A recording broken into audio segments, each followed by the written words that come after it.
சமூகம் நமக்கு என்ன கத்து கொடுத்துட்டு இருக்கு தெரியுமா? யாரையும் நம்பாத. அவனை பார்த்தா நல்லவன் மாதிரி இல்லடா.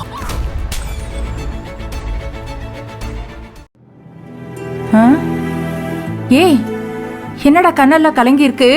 என்னாச்சுப்பா? என்னாச்சு? பாருமா, இப்படி தனியா உட்காந்து அழுதுட்டு இருக்கான்.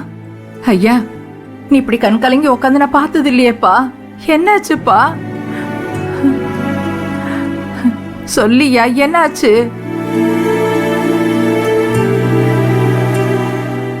ரோகிணிக்கு நல்ல பெரிய இடமா, படிச்ச மாப்பிள்ளையா, நல்லா ஒழுக்கமானவனா பார்த்து கல்யாணம் பண்ணி வைக்கணும்னு நினைச்சேன்.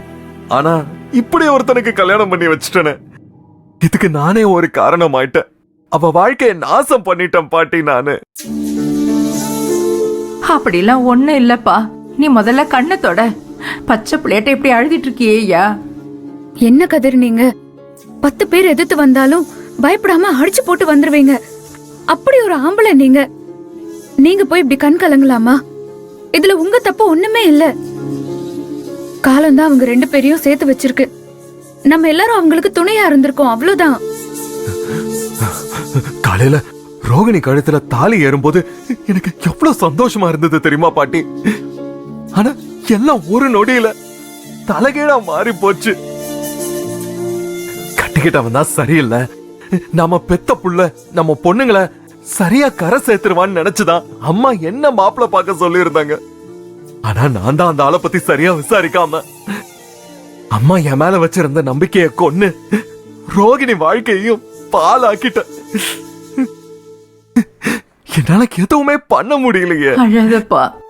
அது மண்டபத்துல கூட கோவத்துல அடிச்சிட்டேன்.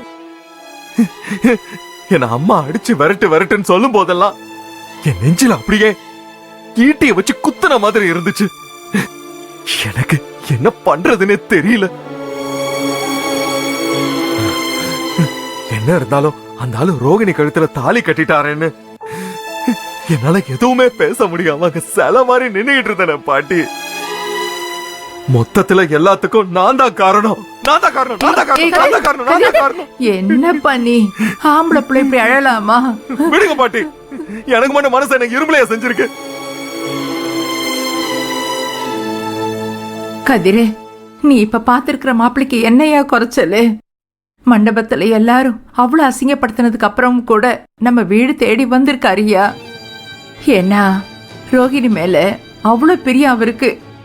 உண்மையை சொல்லணும்னா நீ எப்படிப்பட்ட மாப்பிளை கொண்டு வந்திருக்கன்னு உனக்கே தெரியாதியா. ரோகிணிக்கு அவரை தவிர வேற யாருமே பொருத்தமா இருக்க முடியாது. நீ வேணும்னா பாரு, அவங்க 2 பேரும் ஒன்னா சேர்ந்து சந்தோஷமா 100 வருஷம் நல்லா வாழ்வாங்க. அவங்க பிள்ளைக்கு தாய் மாமனா ஓ மடியில தாண்டா காது குத்து நடக்கும். ஏன் நர்மதா, நான் சொல்றது சரிதானே? நீயே சொல்லு. கதிர், ப்ளீஸ் அழாதீங்க. எனக்கு மனசுக்கு ரொம்ப கஷ்டமா இருக்கு. ஒரு விதத்துல உங்களை நினைச்சா பெருமையாவும் இருக்கு. இந்த காலத்துல கூட பிறந்த ஒருத்தவங்க மேல அன்பா இருக்கிறது பாக்குறதே அபூர்வம் ஆயிடுச்சு. அதுவும் அக்கா தம்பி பாசம்லாம் வேடிக்கையா போச்சு. ஆனா நீங்க உங்க அக்கா மேல எவ்வளவு பாசம் வச்சிருக்கீங்கன்னு உங்க கண்ணே சொல்லுது. உங்களை மாதிரி ஒரு தம்பி கிடைக்கிறதுக்கு ரோகிணி தான் கொடுத்து வச்சிருக்கணும். கதிர், இதுல உங்க தப்பு எதுவுமே இல்ல. பாட்டி சொன்னது சரிதான். நான் பார்த்த வரைக்கும் மாப்பிள்ள தப்பானவராலாம் தெரியல. ப்ளீஸ், நீங்க மனசு போட்டு வீணா குழப்பிக்காதீங்க. ஆமாப்பா, நீ நல்லதே நினைச்சு பண்ண விஷயம் எப்படிப்பா தப்பா போகும்? இப்ப நடக்கிற பிரச்சனை எல்லாம் கூடி சீக்கிரம் மாறிடும். எல்லா பிரச்சனைக்கும் ஒரு விடிவு இருக்குயா, சரியா? அருண் மட்டும் திருந்திட்டான்னா அவன் நல்லவன் ஆயிடுவான். அதுக்கப்புறம் நாம நினைச்சபடி எல்லாமே நல்லதா தான் நடக்கும். ஐயா, அழாதையா, அழாத.